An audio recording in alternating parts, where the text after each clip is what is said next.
What is up, guys? Welcome back to another video. Today I'm going to be showing you guys CarPlay inside of this 1990 second gen 4Runner. I'll show you a bit about how to set it up and also the features that it has inside of it. So let's do it. Alright, so this radio has 4 different types of mode. The first one is like Android Auto or CarPlay, which is nice to have. You might be wanting to listen to an audiobook or like Spotify playlists, and you can do that now. Usually you'd have to like use wires and plug it into your phone and headphone jacks, but now you don't. Also, this has a radio for all your FM and not AM. So it does not have an AM radio, only FM. Also, it has a USB in. So right down here, you have your USB in. Also, you have one on the radio and a USB-C also.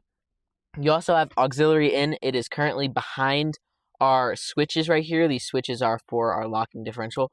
But this one with the lightning bolt that I put on there is for the backup cam. So we set this up to a switch so that the one cord that like is wired all the way to the back goes through here, and then this breaks the current from the cord on the back labeled back and the red wire that comes off of the thing, or the cord on the back wire. This radio also has a calculator. I don't know why you would want to do some quick calculations while you're cruising down the highway, but also it has a calendar, a clock.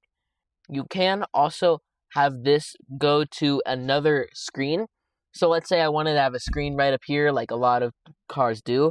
You could have the auxiliary output going to a screen back there and then going to like a movie, let's say, and do something like that. The overall installation of this was pretty easy. All you have to do is take off all your dashboard and then take out your old one, put in the new one after you put all the wires on correctly. But most of it is the same. You should also double check with the manual of your radio that you have before installing the stuff onto the new one, just because it could be different. It probably won't be, but there's a chance it is. This also comes with a remote. So I don't really know why you would want a remote, but I guess if you were in the back seat and you wanted to change the radio channel, you could change the radio channel. If you want to buy this radio for yourself, the link is down in the description below. Buy it.